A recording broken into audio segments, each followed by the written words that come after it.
So, Jeremy, thank you for being willing to do an interview with us. Appreciate it very much. And anybody who does an upcoming interview, if you go to team events in Slack and go to the info button and see pinned messages, you'll see all the questions I'm about to ask are there. And so if you want to prepare or if you prefer to be spontaneous, whichever's whatever. But here we go. Jeremy, in 5 minutes, can you tell us your journey that led you to Hybrid Minds, and then something you appreciate about the group and one thing you'd improve?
1,000 to 3,000, 10,000 to 30,000 shares, your risk just on the spread alone. So from the minute you actually get into your position, you're already down maybe like $300 to $1,000 just on spread alone. So I needed to find a way that I could mitigate my risk just in the spread. So I ended up going into futures, and from futures, I ended up somehow finding my way into convergent trading. In that room, learned a lot about statistics, but didn't really grow too well in that room only because the sheer vagueness of what was being taught. There was no real clear direction. It was kind of just like you just have to follow your process and everything will be okay. Even if you're not trading well, you just follow your process.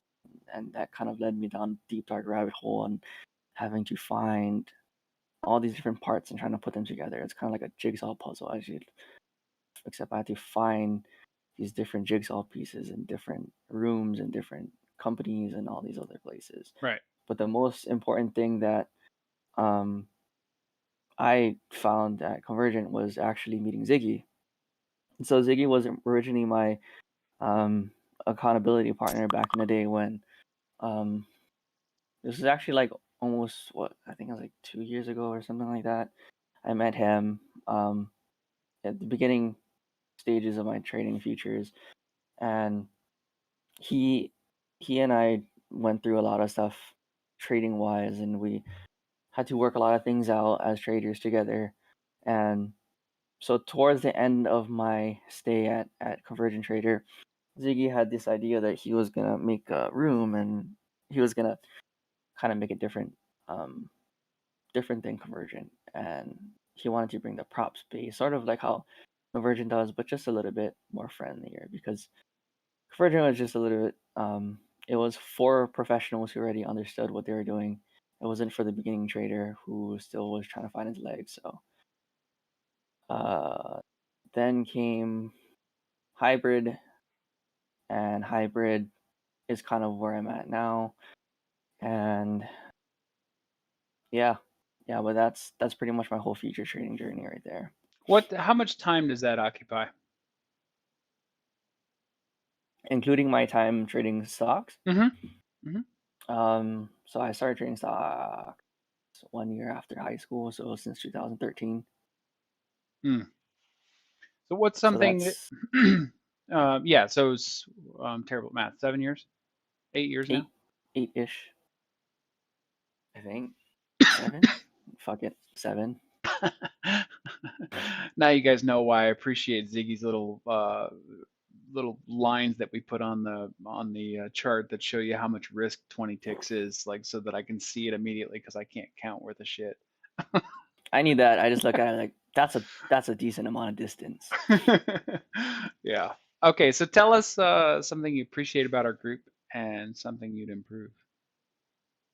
I like the teamwork aspect. So whenever you go into different groups, one of the things that you need, whether it's here or TRG or Convergent or I don't really know any other ones, but what you really have to look out for is the amount of interaction that you're going to get and the type of interaction that you're going to get. Convergent had converge had interaction, but it was sort of poor interaction. There was it was more um, you trying to figure it out on your own and then share what you may or may not have figured out.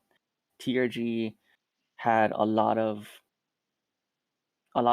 valuable information that taught you a lot about how to trade and how to kind of find your legs, but it didn't really teach you how to put it all together, and it didn't give you that development that you need as a trader to really find your way, because you can get all the setups and you can get all the order flow suites and tools and all this other crap, but if you can't figure out how to adapt it to yourself and you can't figure out how to improve as a trader, then you're not going to get super far in trading.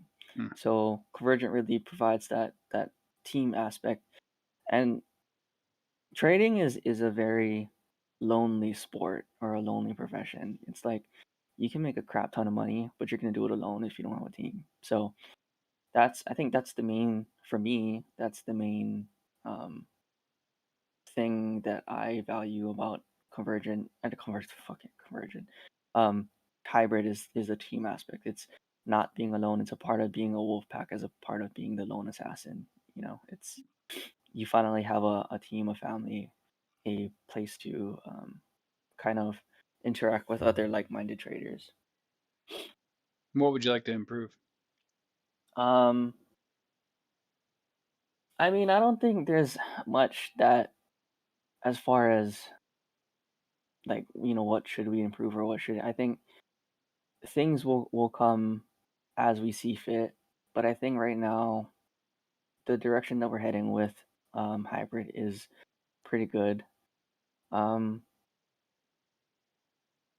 I think for what it began as to what it is now, we came pretty damn far from it being just me, Ziggy, and you, and I don't know who were the other OGs, but like starting from just like what 3-4 people to coming on 13, 14. I didn't even count, but we're in the teens now, which and the quality of people is higher than just the random chat whores out there.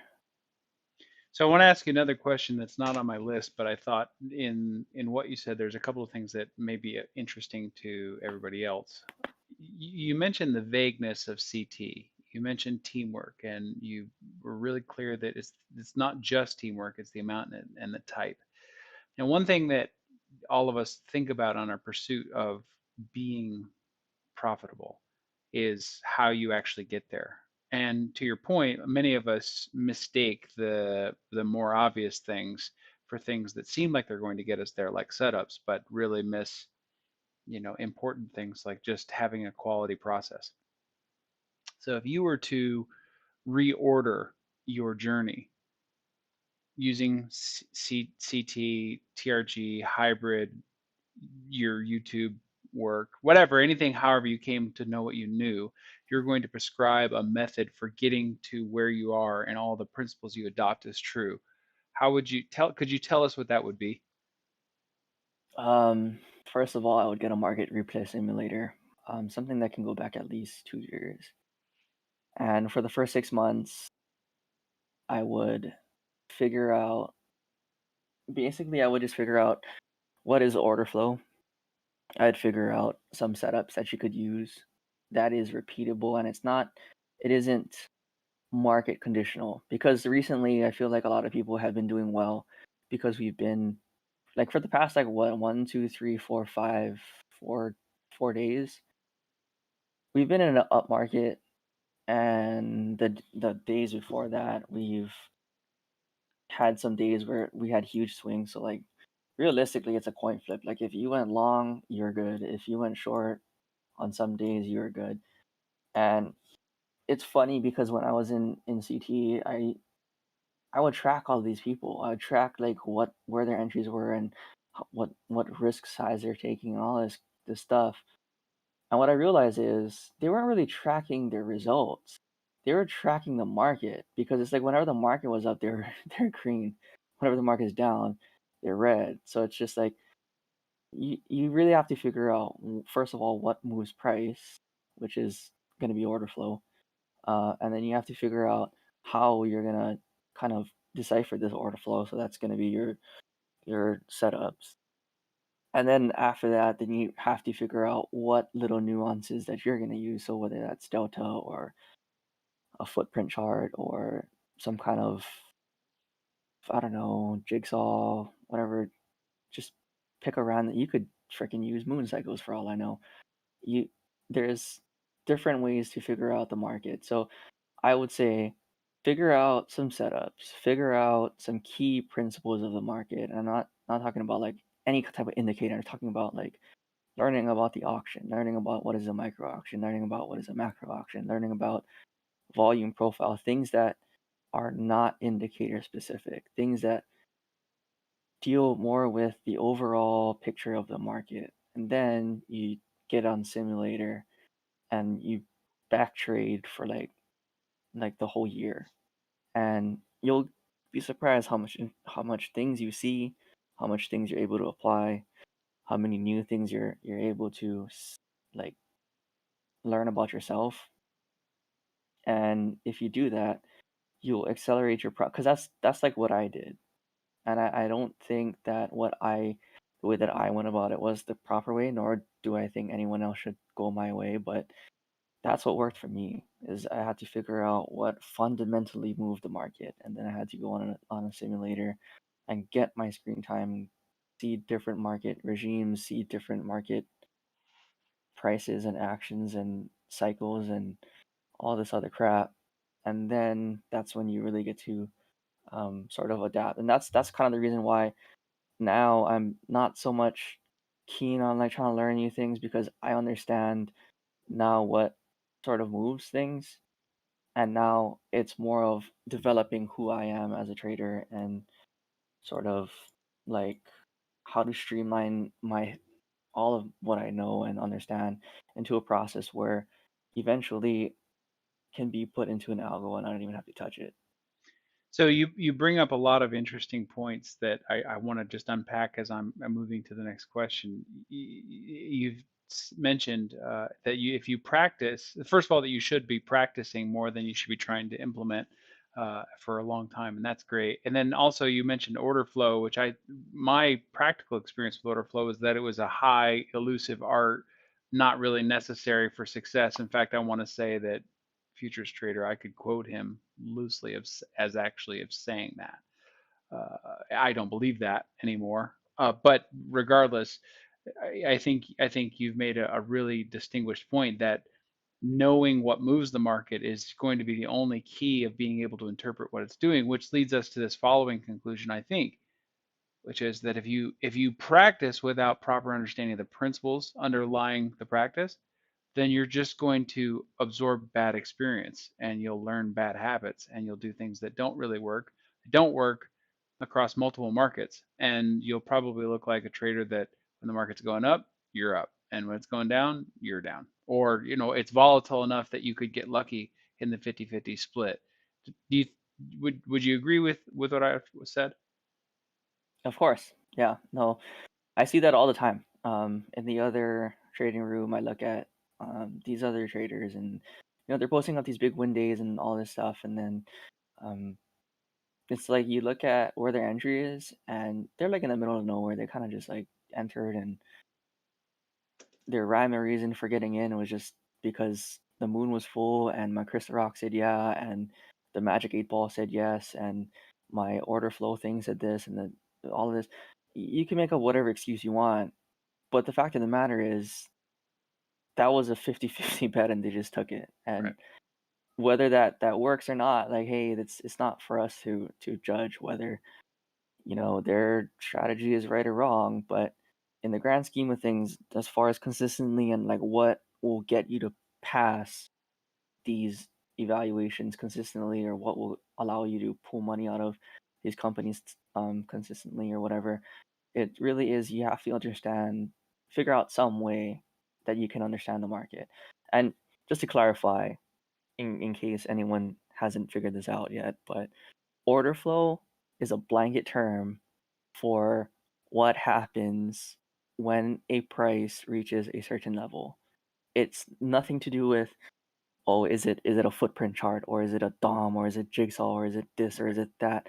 Literally, if you just pick somewhere to pay attention to on a chart, and you look at where the price goes as it hits that area, and you look at the reaction, that's order flow.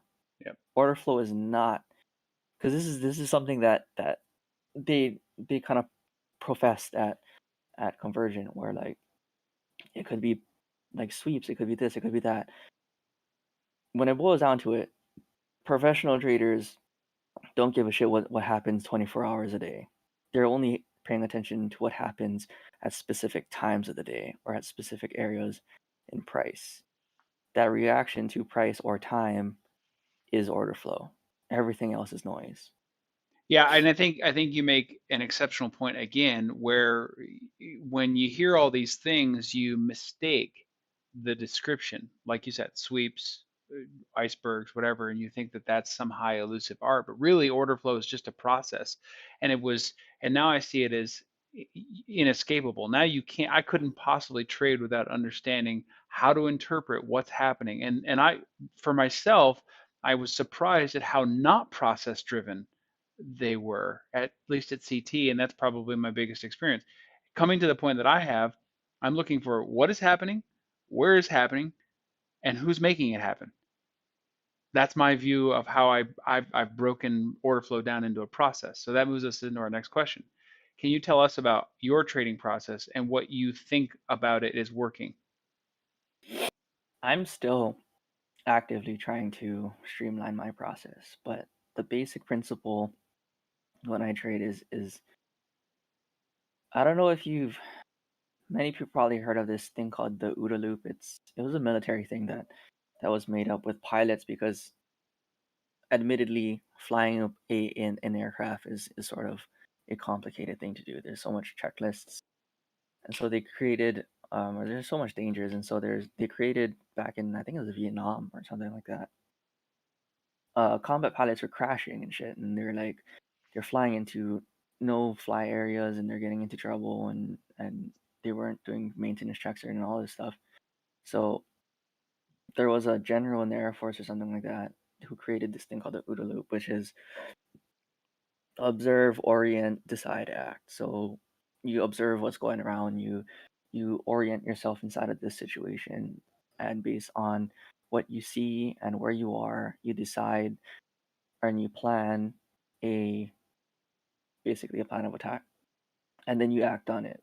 And once you acted on it, then it starts all over again. It's a loop. So once you act on it, you're in a new situation or a new environment. Then you observe, you orient, you decide, and then you act. And so it's the same thing, it's the same process that I follow. So when I'm trading, I'm looking at where we are in the auction, and this could be micro auction, it could be macro auction, so larger time frames, and it depends on the ranges. So like if we are at a narrow range on the overnight, then I'm looking more at short time frames.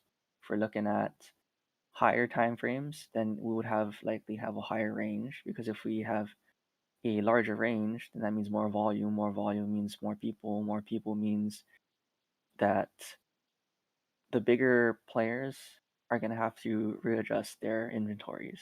And so that's what causes price to move. people with more volume trying to readjust their inventory. So I look at situations like that, then I orient myself in it down deeper. So we go from micro or macro auction to micro auction. So I look at these smaller little consolidation levels. Each little consolidation level, these little micro auctions are technically auctions because when you look at it, what is an auction? It's a place where buyers and sellers try and come to an agreement in price. So I look at where those are, and then from there I decide where should I get in. From there, I just get in, and there's no. I don't think too much about like, oh, how much am I supposed to like, where am I supposed to put my stop? Where am I supposed to do this? Because I know that, well, this is the current auction that I'm working with, and if I'm moving outside of this auction, or if I invalidate that auction, then I'm wrong, and then it's at that point it's up to me not to be a jackass and trade against that auction. Mm. Can you describe an ideal setup? And if you can share your screen, that would be great.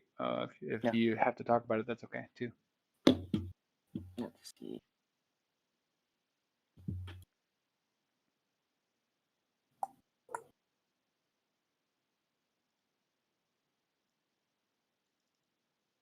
And guys, Okay, can you guys see? through this next part, if you have questions, please interrupt and just ask. Ask Jeremy, ask away. Yes, grill me on my process, and I shall give you an answer.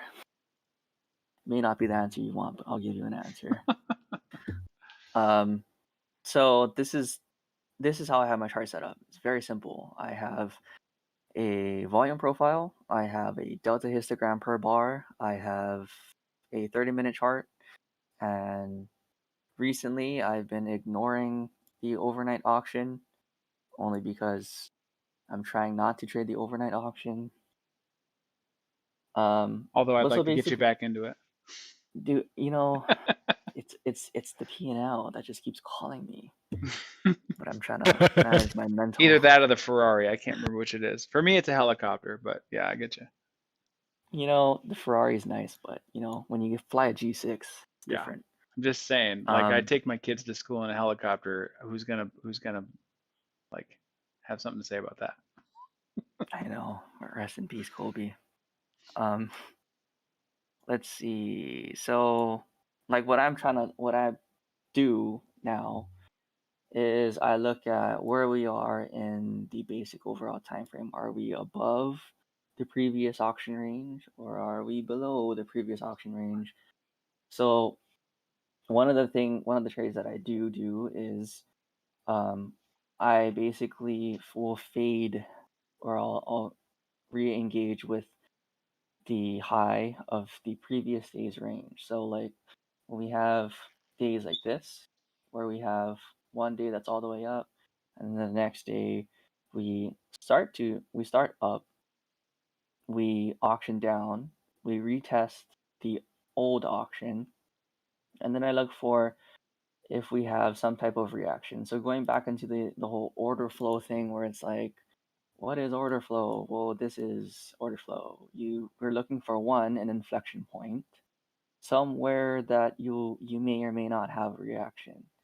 So let's look over here. This is the high of the profile range of the previous day. So this is January or fuck. This is February 5th. This is February 4th. So we look at what happens around this area here. So that's 63. See if I can get this thing to go back. Ah, there you go. So if you look over here, so this is where we're at. So this little inflection point is this here. So when we look at what happens here, this is the profile high, we come down, we move past mid, and then we hit this area here. So we look at what happens. Okay, we touch this area, and then you look at where your micro auctions are. So you had one sort of consolidation area, we bid, or we sweep that all the way down, and then we have a bounce, one, and then we have another bounce, two, and then we're coming up or out of this area. We totally reject this previous micro auction, and now we come back up and we bounce again off of this current previous auction, and then you're coming back up. So if you were aggressive like me, I kind of just look at where this is, and if I have a reaction, I just get balls deep long and think about the risk later, and then I try and target somewhere that's sort of where we could be risking to get out, which is this area here. I'd like to use mid, the session mid or VWAP or something like that. So like I'll get in here, I'll take a part off here, I'll take a part off into VWAP, and then I'll leave a runner on. And the goal is to try and get back to to the previous open, because this is all one auction. This is whole one session auction, right? So inside of this whole auction, we have micro auctions. And the idea is to look at where we are in time, look at where we are in the auction, and see if we can retest these old auctions. Now, if you look at it, of course, hindsight is 2020, but when you're looking at it in a chart or when you're looking at it at real time, this is what you're seeing. Okay, so you come out, you come down, blah blah blah. Then you have these auctions. So you're looking to see, do we have a retest of this? So you boom, you have a retest. This is another auction. Boom, you have another retest. So you have a retest at the high. So then we come back down, look to see where we previously were. Yeah, we had a re-auction. Come back up, re-auction. Come back down, re-auction. Eventually, you find your way back up. And this is the reason why I hold all of my trades for like a crap ton of time. It's because I'm just looking at this. Like if I'm getting in around here, I don't really give a shit if I'm bouncing up and down up here, because I know that my thesis was here. And as long as I don't break past here, then my trade is still valid. My thesis is still valid. So I just hold it. That's one setup in many other thoughts in my mind. Yeah, it makes a lot of sense. And I'm always fascinated when I look at other traders' charts at how sometimes I feel like I have such clarity of mind when I look at their charts, and sometimes I look at my charts and I go, man, I wish I had the clarity of chart mind looking at my charts that I have looking at theirs. Still haven't sorted that feeling out just yet, but working on it. A Uh, lot of it is just like simplifying, because I was like I was exactly like, I don't want to say like you guys, but I was exactly like someone who was trying to find the perfect indicator, perfect part setup and shit. I went through the jigsaw stuff. I went through trying to read Dom. I tried this indicator, that indicator, this order flow suite, that order flow suite, and what what I really understood is all of these different indicators and all these different products just show you the same thing. They're just showing you the auction just in a different way. So the easiest way to bypass all of that is just understand the auction. Because when you look at it, if you really think about it, right? So if you have like a delta, if you have a delta, what is a delta? It's the bid minus the, or it's the ask minus the bid. And then you look at what is a footprint chart. Basically all of this, but in numerical form, in vertical form.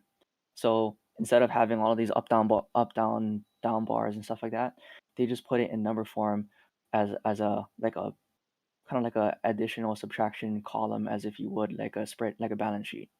And then instead of having all of this, they just turn it into this here. So if you look at all of this is exactly what you see here with all of this. Like all of this stuff would just equate to like this blip here. And if you look at it in real time, this stuff will just look like this until you have a flush up or a flush down, right? So that's the reason why I didn't like, when people ask like, oh, why don't you get Sierra? You could make this a lot easier. You should get IRT or all of this stuff. I looked into all of that, and basically what IRT and all that stuff does is just makes reading this easier. But because I just took the time to figure out what it is that all these different companies are actually trying to sell you, I just figured out that they're just trying to sell you an easier form of this. So I figured I'll just save myself a bunch of time and money. if I just understood if I simmer down exactly what it is they're trying to sell me, and just figure out how to do it myself.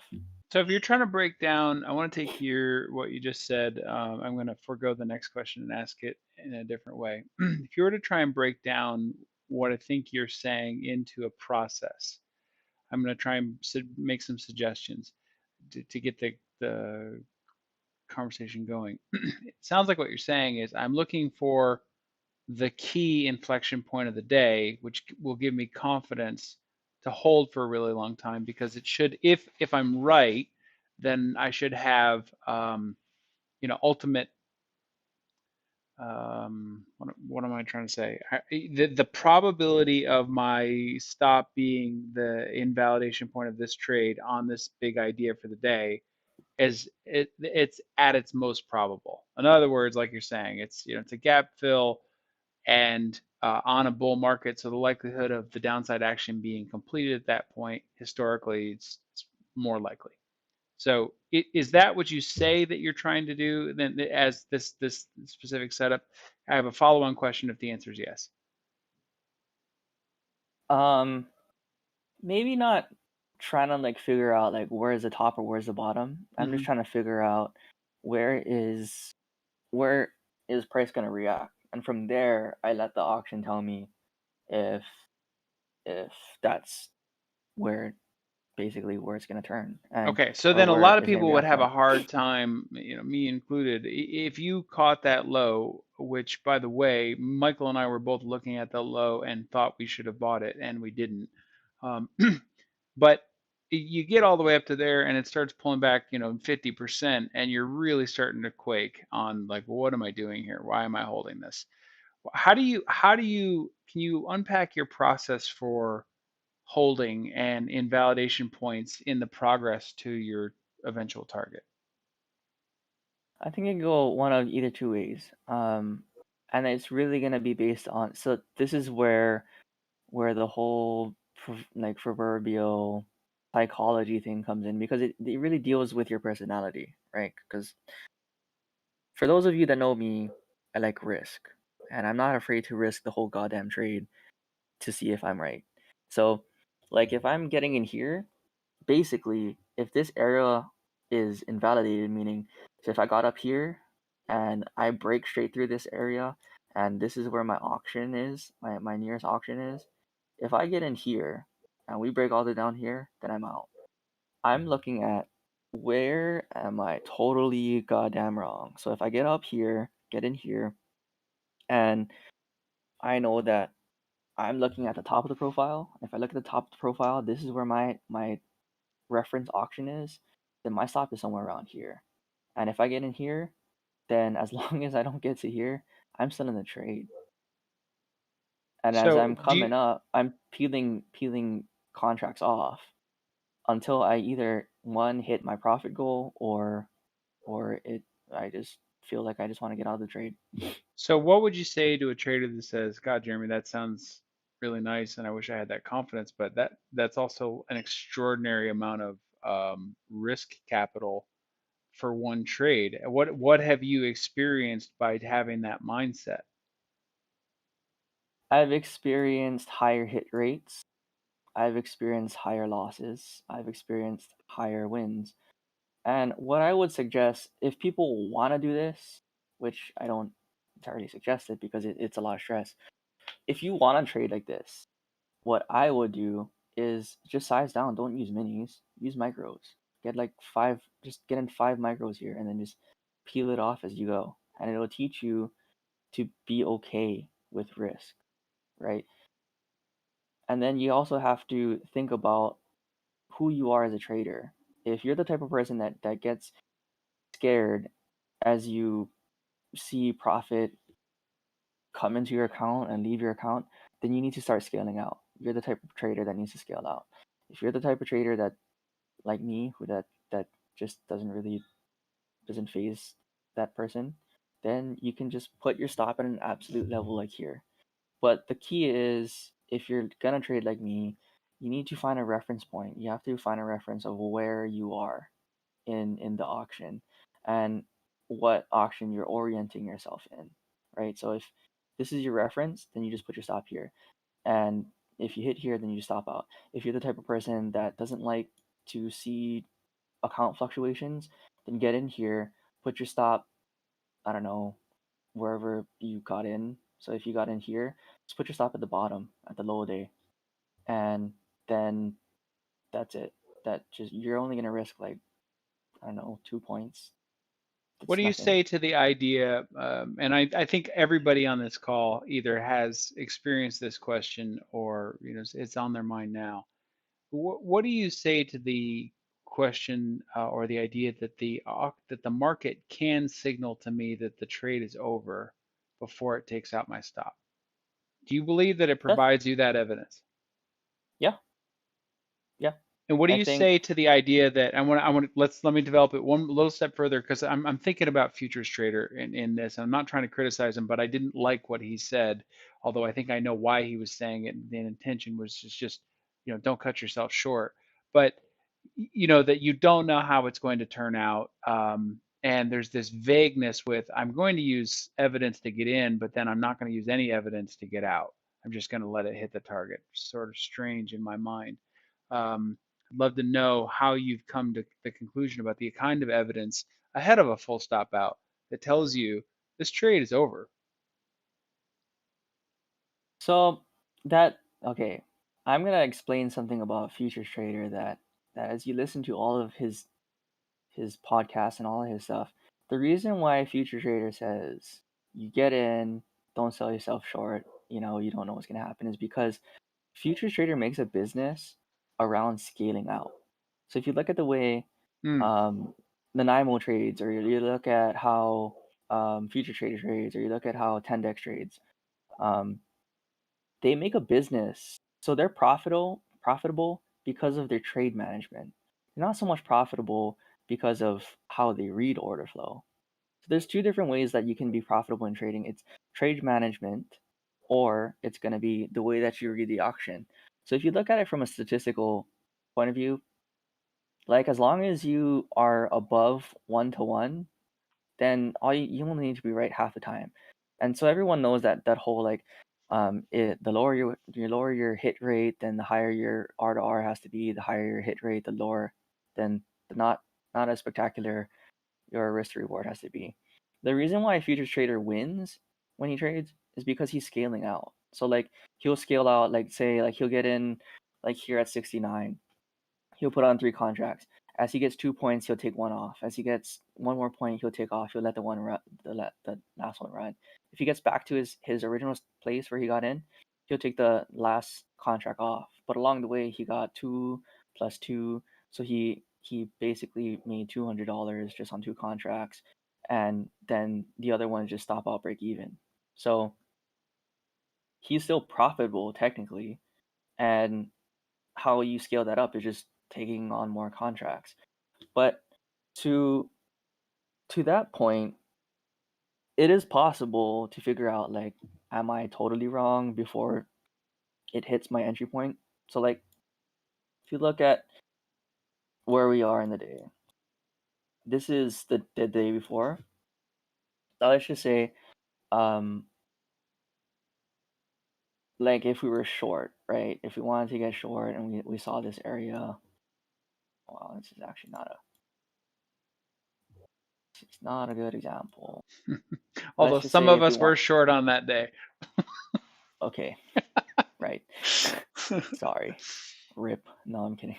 Um, so if you want, like, say, just say here, like, I don't know, for some reason, the universal line that you wanted to get short here, you got short, you came down, and then you somehow judged here that, okay, well, I'm gonna get out. Why would you think about getting out? Well, VWAP is coming up, right? You're hitting this area, and you look at other places where like you just have to look at other inflection points, and you have to look at where the auction goes after it hits that inflection point. So let's just say you got short here, and then you just got flush down.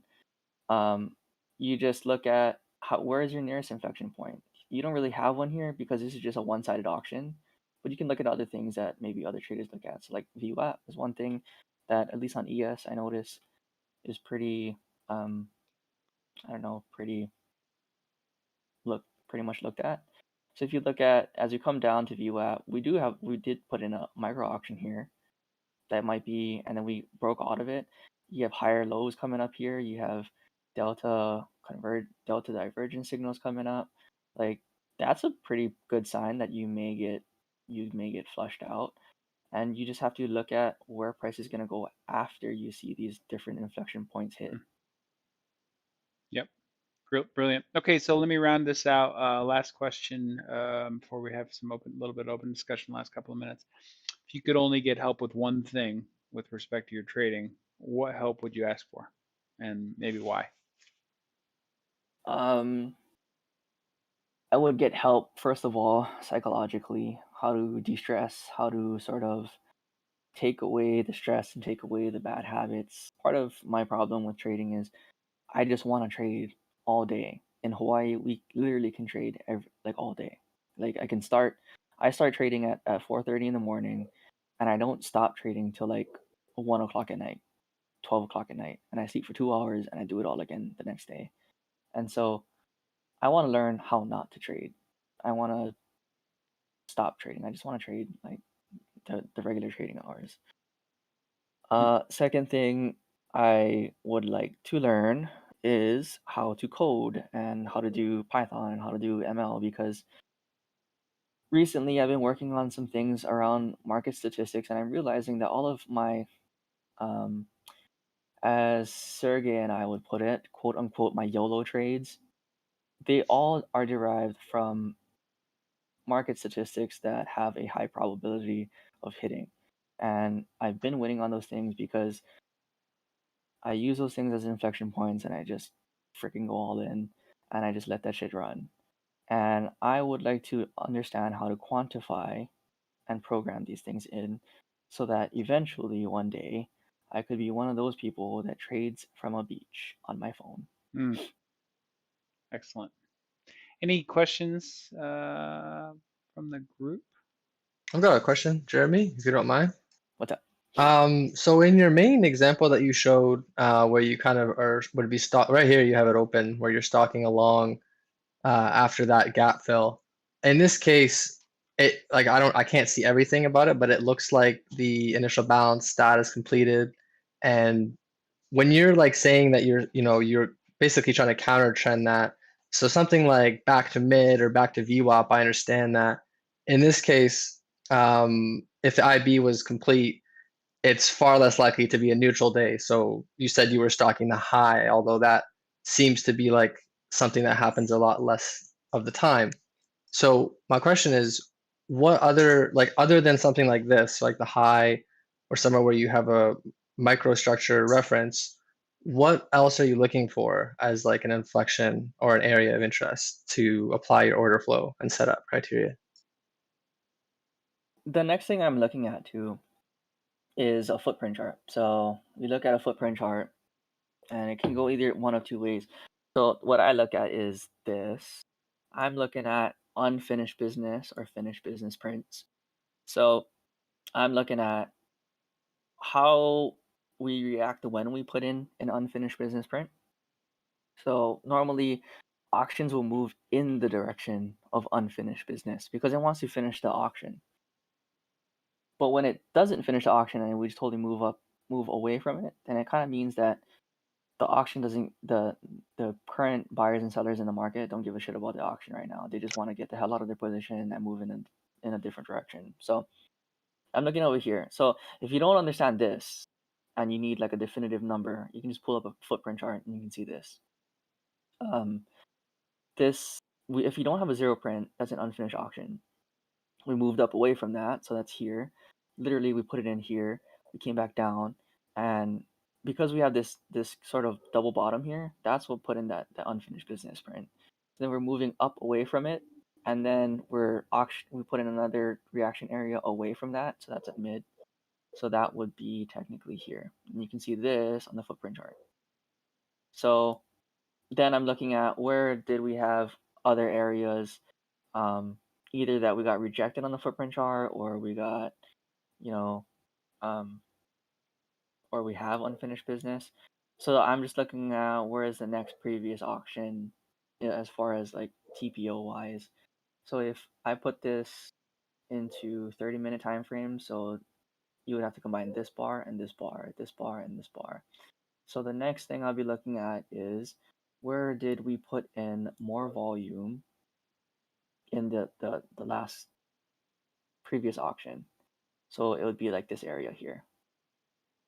Because if you look at it from the point of view of an auction, the more auctioneers or the more buyers and sellers are involved in the auction, it's going to take a lot more, I guess, force, you could say, to get through chunks like this.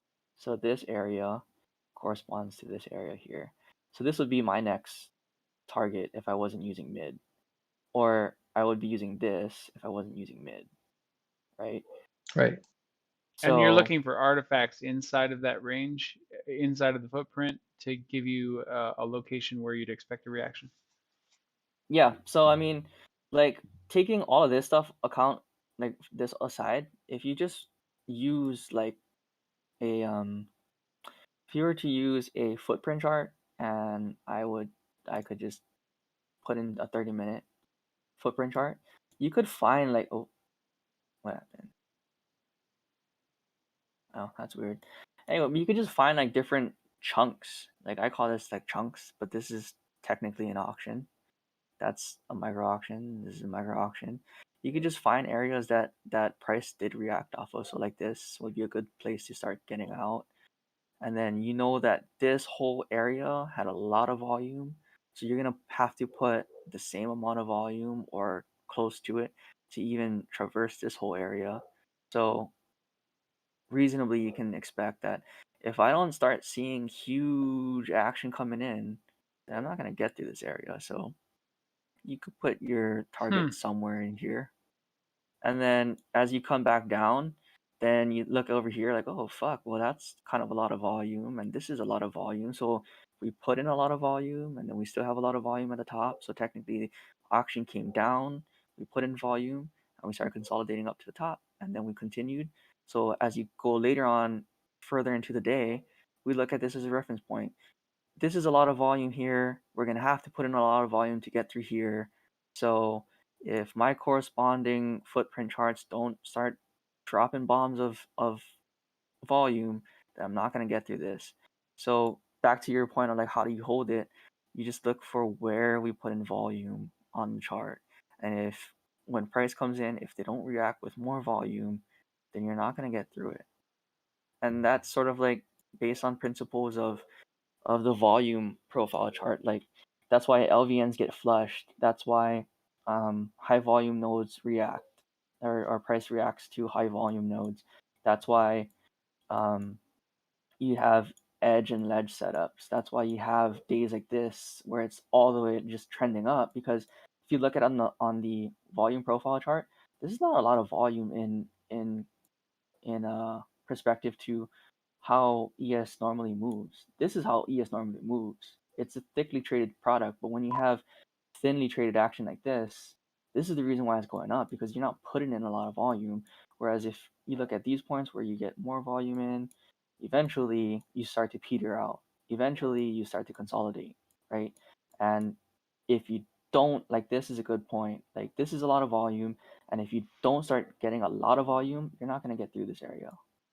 You know, That's why you, you have you this. bring up a good point that I want to interact with. If you go back to the other day, Friday, no, yeah, Friday, something that's always perplexed me, and I recognize this may be the unanswerable question, but what I don't understand is what I want an answer for is how even on that profile with lots of volume selling down, the market just reverses like almost entirely, and then actually I think did reverse entirely. I just don't understand the dynamics of the auction in such a way. Do you think you could help me understand how you can have such a long move down and then it's as though it's all taken back like there was no selling at all? It's as if we just started in a rocket ship and you know, I mean, look at this. You get three legs down and then the buyers take it all back in one leg. And what goes through my mind is how did okay, number one, how did you all know to join ranks at the bottom? number one. And I'm probably oversimplifying, but I'm exposing this and being vulnerable because it's just something that plagues me, perplexes me. How did you all decide to jump in there? And then where did all you sellers go that you pushed the market down this far and these buyers were able to just take it all back? How does that happen?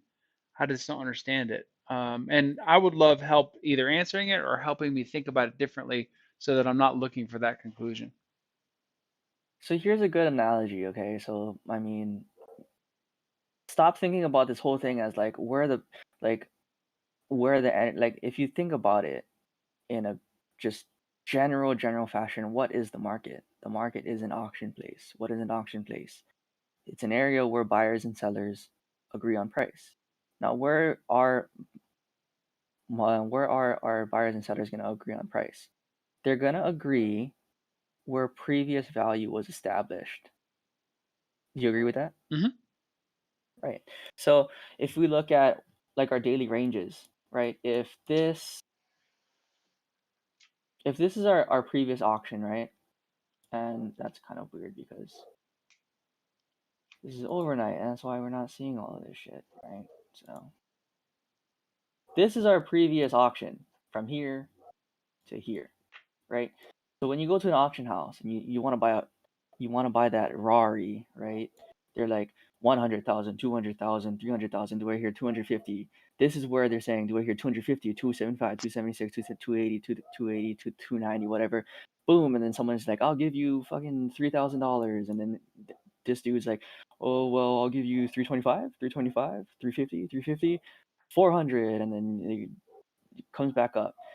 This is where the auction stopped, right? You can be like, the auctioneer is like, all right, guys, wrap it up. Auction's over. It's 4:30. My shift is over. You guys got to continue this shit tomorrow. And then, so we come back in. Everyone files back into the auction house, and they're like, fuck it, I'll give you 500,000. And then auctioneer's like, fuck it, sold. And then they bring up the next Ferrari, and they're like, okay, well, the next one was it sold at 500,000. It's a little bit too much for me. I'll start the bidding here at 400, and then there's no sellers, and then they're like, or there's no buyers, and then you're like, okay, 350, there's no buyers. Fuck it, 300, and then they're like, oh well, that was back where we were. Yeah, I think that's pretty good because this is where the auction left off. This is where buyers and sellers came to an agreement. This was the last place they found value. So why wouldn't we react from that area? And to build into your story though, what made it more valuable? So if those are 30-minute bars, okay, on your third, this is what it's confusing to me. On the third footprint bar, when it was coming down, it wasn't worth that. But now that it's heading back up, it's suddenly worth that. Why? Why is it worth to buy? Yeah, I mean, it's literally, we're only 60 minutes later. 60 minutes ago, you had this price, you weren't interested. Now, 60 minutes on, why are you now suddenly interested in this price again? Again, this could be an unanswerable and a stupid thing on my part. It's confusing to me as to why participants choose their timing. They had a chance earlier to do it, and there weren't enough of them. But then later on, they're like, yeah, okay, now it's definitely worth that. It's an oddity to me, especially when it's not. I guess my underlying assumption is that the market should be more linear, and it should sort of do its business in a way that seems rational, I guess. I don't mind if anybody critiques me and tries to help me figure out what I'm actually trying to say. It's just when I see this, I go, this doesn't make any sense. I mean, Josh, can I just like quickly step in here? Like in this example, I think this is actually a pretty good example, and I think Jeremy did a great job of explaining, a reaction back down to a previous auction. That makes a lot of sense. What comes to me is because I like to trade gaps, is you close at that certain level where the blue line is the day before, and then you have this big gap up. So overnight, there was likely people, not guaranteed, but likely people putting on long positions, right? And the minute you open, when you start ticking down and you start going down, I I'm just giving a guess here that a lot of those longs that were built up overnight are not going to be interested in holding it if they're going right down, depending on their time frame. So I think that is part of some of those there's that Oh, I see what you're natural human saying. behavior, right? Like I I bought see. long and now we're ticking down, and now and not to mention, if you're talking about markets in a linear fashion, this is like just my rookie opinion here, but I would think that bigger traders end up competing against other big traders who are looking to get out. I think it's favorable to essentially shake out certain participants. So Um, I think you just said something that like really provided me clarity. And the Lamborghini example is one that makes perfect sense combined with what you just said. I'm not willing to hold a product that is losing value, but I'll buy one that's gaining value. That's that now that just like I don't know, that just clicked it in for me. It makes sense to me. On the way down, like you said, everybody had it up there and they were positioned to like, yeah, I want one too, I want one too, this is the price, everybody agrees, but then it immediately starts losing value. And nobody wants to buy, the top of the line product and find out like remember with computers, when I was a kid, computers were like $3,000 and then like 1 month later that $3,000 computer was literally $1,500. This is the time where Pentium was Pentium 1, Pentium 2, Pentium 3, like within a matter of months. So right. nobody, yeah, there's this liquidation process because clearly it's overbought. And so fear, panic, whatever, and then it reaches a bottom. And then as it starts to accelerate, yes, of course, I want an appreciating asset. Who doesn't? That's what made me buy it in the first place. Yeah, okay. That makes a lot of sense now. If you If want, I if you, oh, go for it. Yeah. no, I only want to admit, if I see it right, it was also a zone where huge sellers were in the day before. It dipped in the zone where huge sellers still sit it. So it's like a Hmm, stop hunt or like a revisiting of a very, I see. very huge volume node. So, like, if I can add in real quick, how I like to think about it, and I'm taking this from HFT Trader on Twitter.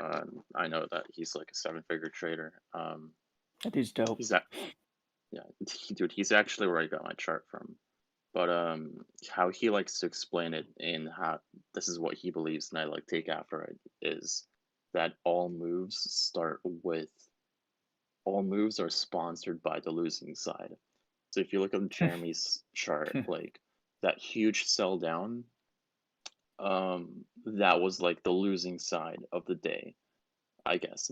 That side sponsored the next move up. So since there was like, I think more time has passed in that down move than the up move, and since a lot of people were selling, a lot of people were going to be wrong. I think that like, I guess explains or sponsors the next moves up thrust so quickly, because then like everybody starts to cover, which then leads into the delta percentage part of things, where you're looking for a lot of people selling into a low and being wrong, because that's going to sponsor the next huge up move. That's how I look at things. Hmm. Where A short covering rally. That's what Dalton calls it. Yep. Hmm. Essentially, too, what you have to understand is bigger, whoever, I don't want to say big boys because that's all relative, because big boys could just be a whole bunch of Reddit people. You have to understand, after large moves, there has to be some sort of consolidation, or there has to be a retest of some sort. At some point, there will be. So if you look at so this is a 24-hour chart. Like, this is what happened in the overnight. So if we look at what happened in the overnight, and this is going back on Ziggy's point, and this is why a lot of traders will they'll go and figure out context from overnight, and that's kind of what I do. But if you look at the volume profile of the overnight, what pops out here to you? This is the volume profile of the overnight session coming into this sell-off. Late longs. Yup, right here. So they're like, oh, so they got long here, and everyone's like, fuck, get flushed. and then the noobs come in, and you're like, oh, sweet, I'm back here, I'm gonna get back in, and then they get flushed again. You're like, ah, shit, get out. And then they're like, ah, let's get long again, and then they get flushed. Ah, fuck, get out. And they're like, okay, you know what? Fine, this is the point. This is where I'm gonna get out. This is where, or not get out. This is where I'm gonna get in. So you get in. Yay! I'm gonna pull back. Yay! I'm gonna add, and then they add, and then they come back up. Coming into this day, they're like, shit, we're going down. Fucking sell everything. And then if you look here, this is a huge volume node that got put in. When you study profiles, it's, I don't know what the statistic is, but when you have a P-shaped profile, oftentimes we retrace this P, the top bell curve of the P. Like, I don't know what the percentage was, but it's super freaking high. You can look this up. Dalton has it, and futures. If you type in future, like on Google, you type in futures trader volume profile PDF or whatever. There's a tendency for P profiles to be retraced, and then if it's like a B profile, that also gets retraced to the upside, because essentially this, going back to the whole auction thing of where buyers and sellers agree, if there's a lot of volume put here, this gets retested, and buyers and sellers often want to test this price here, because buyers and sellers, the whole like mechanics of an auction is buyers and sellers will move from a point of agreed price, and then they will search for another price that has not previously been agreed upon. So if this has been agreed upon, where are we going to search for next? Previously disagreed upon price, and then we get back into agreed upon price. So that's one argument for this. And then going back to your point, where like, why is it you go from down and then you come all the way back up, and then we kind of just stay in this level? Well, we had agreed upon price right here on the overnight. And if you think about going back to market statistics, what is the range of this area? That's 86 to 60. That's 26 points. Standard deviation of the overnight session, I think the highest was, I think it was like 17 or something like that. I think maybe I got it wrong, but this was outside of the first standard deviation. So anytime we have a move outside of the first standard deviation, the likelihood that we're going to have breakouts after in the corresponding regular trading hours is low, because you have a huge move and then inventories have to adjust to price in this move. Unless if we have some type of news thing that comes out that will just freaking jet price all the way back up. So one, it's current auction that is going on. The in the larger picture of things, current auction, depending on the range, they'll have to reprice in through consolidation or a pullback to find either higher prices or lower prices. And then after that, if you still get moves that come straight up and just freaking jet out of this place, then you need to be looking at like what kind of news reports that we have. Do we have unemployment reports? Do we have FOMC? Did someone get antsy with the Twitter? Right? Shit like that happens, and recently we've been seeing that, but it's actually been quiet now because I think you know why. Okay, before that goes anywhere, any questions from anybody else before we I had a wrap up? question. Yeah. What's that? Hey, Jeremy, good presentation.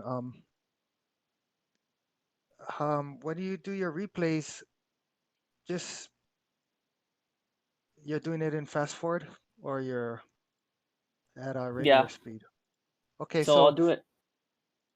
in part then, I'm thinking that you're willing to take these larger trades with a larger risk. Is that due to your understanding of the auctions through all that fast forward play, but you have condensed your replay into shorter time frames so that you're able to you can read the auction and you can anticipate the risk and you can anticipate the target, but Yeah. because you're experiencing some anxiety during the day because you're waiting for the auction to finish, when in fact you've done a lot of replay in fast forward to help you understand the auction. Is there any merit to that or Yeah, anything I about think that? you're asking like, does the merit of does your experience in replay translate to real world real-time trading. No, I think you've been able to do that because you've seen so much mileage in price action / auction / profiles.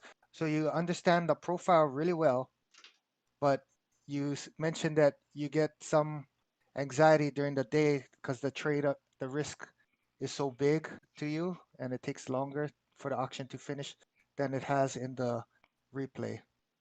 So I mean, basically, I think you got a lot of mileage out of the replay, is what I'm saying. So you got Yeah, I some good think mileage. I never thought about that. Maybe that is why. Because I'm so used to the auction playing out at 400% speed, and then when I get into the real-time auction, I'm just like, this is boring. Yeah, so I've kind of experienced that too. Is I'd why I'm echo saying that. that. Yeah, I'd echo that That's a same thing. valid point. The one thing that I've tried to do with my setups is document with the expected outcome. So since I'm a big believer that whatever gets you in the trade should get you out of the trade. So in that sense, if I'm looking, one setup that I have is a doji pullback, and the logic behind the trade is you've got a bunch of, let's say I want to go long, waiting for this doji pullback. You've got a bunch of sellers who are trying to change the behavior of the auction. They're trying to force a change in the dynamic, and they get down to the bottom and they've attracted a bunch of sellers. They pop up and they go back and retest it. No, nobody's there. Well, the logic of that is anybody that sold late is going to have to unwind. So what happens is that as that trade starts to roll up, it starts to work out. The late sellers don't believe, and they let it get away from them, and then suddenly it just rips up higher, and you get what I call a pace of bid exhaustion or a climax. So as soon as I see that, I can exit the trade because it could be over. I'm not saying it is. I'm not saying I won't hold it, but that is the behavior I'm looking for based on the market action that I just participated in. And so as soon as I see it, it's okay for me to exit. And if I don't see it, I shouldn't exit. That way I Very get valid. out of it's not happening fast enough. It's, oh no, the world's coming to an end, whatever.